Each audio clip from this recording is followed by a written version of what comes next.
Like, subscribe, and get notified.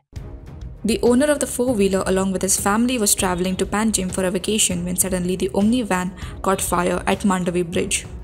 The cause of the ignition is unknown, but the firefighters suspect it to be a short circuit.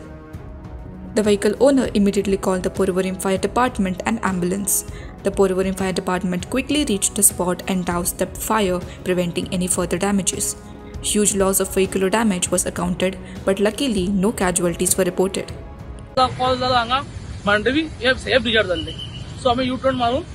आता इतले बेगीन पावन आमी तो उजो पालेलो आसा ओके रिजन कितें आसा रिजन आमी काय सांगूंक शकना कशें कितें जालें कितें जाला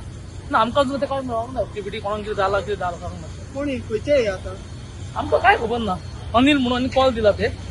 फक्त गाडी उजो पेटला म्हणून रेस्पोर्टार येयला सो पुलीस कितें ते आपले एन्क्वायरी करतली तो आमचा मुलगा चष्म्याचं दुकान आहे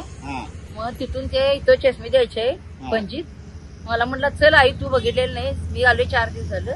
चल तू बघितलं नाही चष्मा पण देऊन आपण फिरून येऊयात चल म्हणून आम्ही आलो गाडीतून आणि सकाळी गाडी कामाला सोडलेली म्हणजे 8 झालं कामाला सोडलेली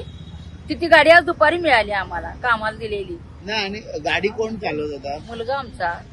म्हणजे किती लोक तुम्ही एवढी मुलं बिलं होती सून आणि 2 मुलं आणि मी मुलगा आमचा ओके आणि मुलगा कुठे गेला ते आहेत ना तिकडे Upendra for Herald TV.